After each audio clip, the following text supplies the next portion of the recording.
2022 was offered numerous contracts that were equal or better than what he got in Philly, and he turned them down because he didn't want to be here. The Giants were a placeholder boyfriend. Saquon Barkley was flirting with all these other teams looking for his next man.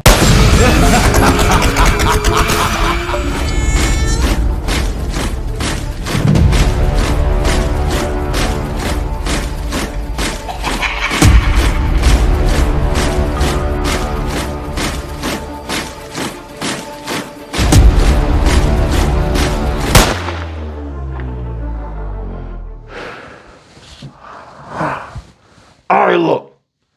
Saquon Barkley is a crumb. Saquon Barkley is a slimy little cocksucker. I've been telling y'all for 2 years about Saquon Barkley. I told y'all that dude wasn't shit.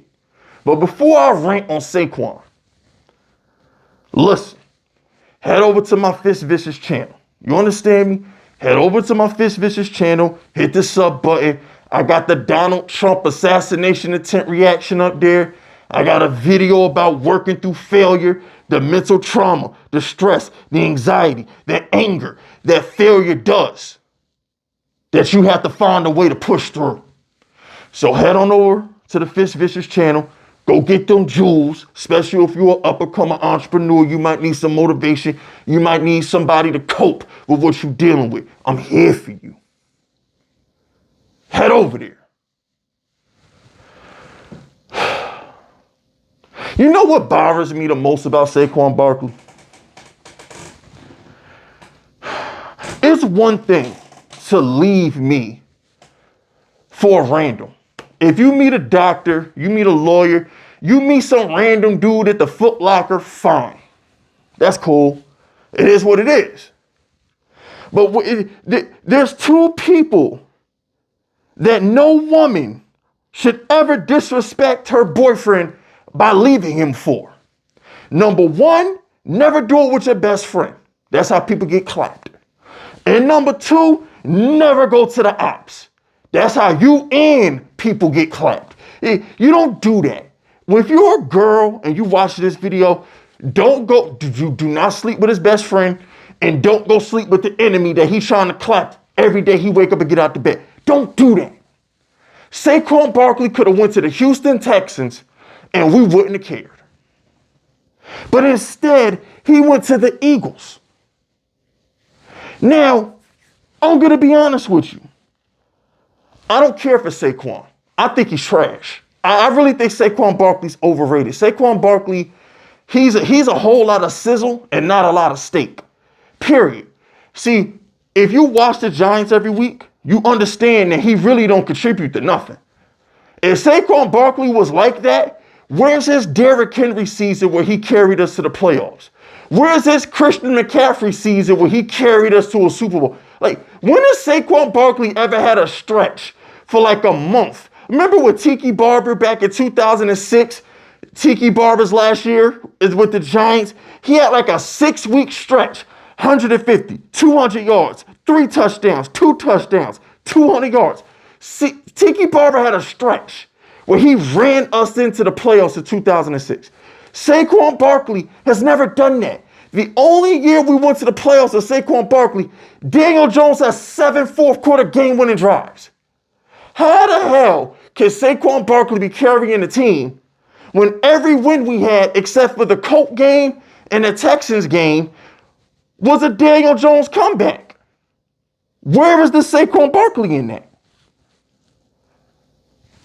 When Daniel Jones was hurt last year, we threw the ball with Tommy DeVito. Remember Tommy DeVito had to save Saquon after he fumbled versus the Packers on Monday Night Football?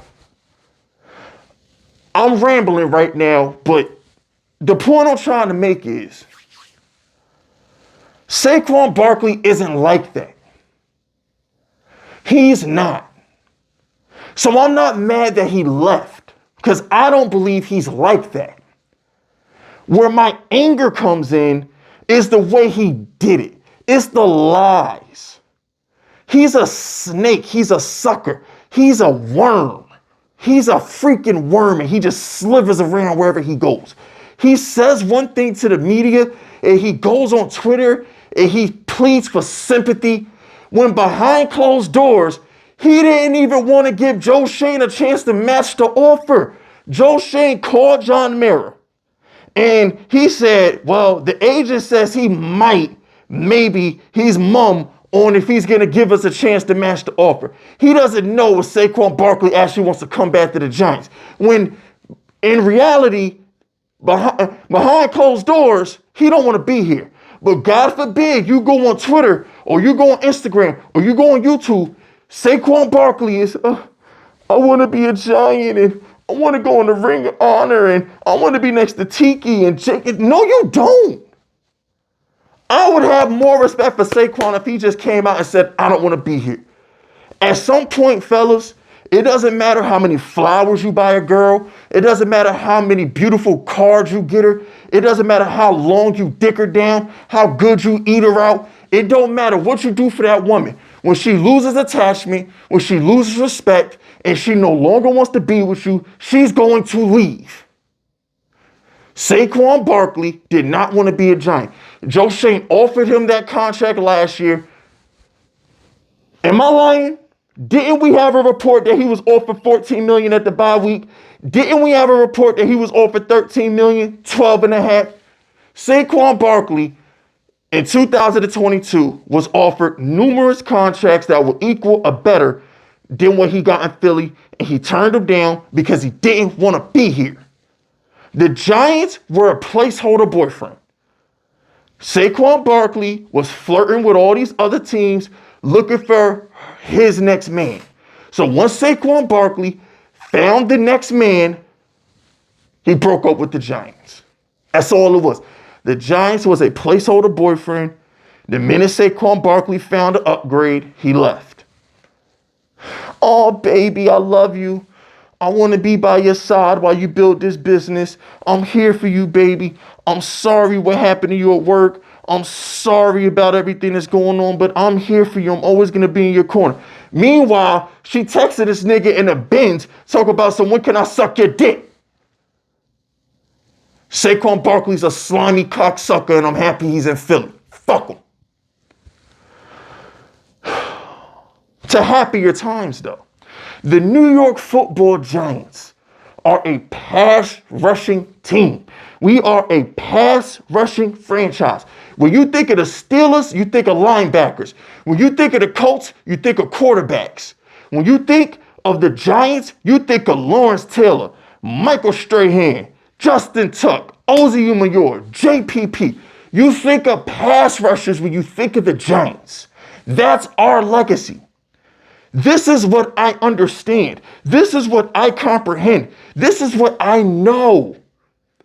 Pass rushing, killing Tom Brady in Super Bowls, beating Brett Favre and Aaron Rodgers in Lambeau. We did that. Ozzie, Strahan, Tuck, JPP, Lawrence Taylor, Carl Banks back in the 80s. The Giants win with pass rushers. You know a Giants team is good when the pass rush is good. That's how you can tell when the Giants is about that life, is when our pass rush is clicking. Now we got Kayvon, Dexter, and that boy Brian Burns. We're looking like the Giants. So yeah, we let Saquon Barkley go, but we brought in Brian Burns. We brought in Devin Singletary, somebody who's just as good as Saquon, from a production standpoint at least. So I'm looking at them like, yo, the Giants are finally going to look like the Giants. When the Giants are good, we hit quarterbacks. That's what we do. I'm very, very proud of Joe Schoen fixing the offensive line. I'm very, very proud of Joe Schoen fixing the defensive line. That's what he was supposed to do in free agency. He wasn't supposed to overpay Saquon. He wasn't supposed to overpay Xavier McKinney. He was supposed to fix the defensive line, fix the offensive line, and win from the trenches. That's what wins Super Bowls. When the Giants won Super Bowls, Soybert, Chris Snead, O'Hara, McKenzie, those dudes were monsters on the offensive line. On the defensive line, Cofield, Robbins, Strahan, Ozzie, Tuck. We always had great play on the D-line. You win from the trenches. And that's what Joe Schoen did this free agency. He won the trenches. I don't give a damn about some replaceable running back. I don't give a damn about some replaceable safety. We drafted that kid. I forgot his damn name. Tyler Nubin or something like that. Who had that emotional phone call on draft night that had me all pumped up, give me Brian Dawkins vibes. We're fine. We're fine. Devin Singletary, a.k.a. Motor. He's been in Brian Dable offense a majority of his career. We'll be fine. Come on, son. Like, what I'm seeing in Hard Knocks, what I'm starting to notice watching Hard Knocks is our front office knows what they're doing. We're building this team the right way. We're not doing stupid stuff like the Falcons and drafting a bunch of skill position players and drafting all these stupid quarterbacks, but we have no pass rush, but we can't block. Joe Schoen said it since episode 1. The priority is the offensive line. There's no point in having a $40 million quarterback if you can't block for the guy. Mahomes can't even play, but bro, we saw the Super Bowl versus Brady. Mahomes looked pathetic when his line couldn't block. Daniel Jones been playing with that kind of offensive line his whole career. So let's get Danny an offensive line. Let's get Danny Malik Neighbors, and let's get it popping. You feel me? But speaking of which, I'm glad that they addressed the Tyrod Taylor situation because I was trying to understand why we went and got Drew Lock instead of re-signing Tyrod. Yeah, that's a bit much for a backup quarterback. When you're paying your starting quarterback $40 million, you can't have no backup making $8.5 million. We can't do that.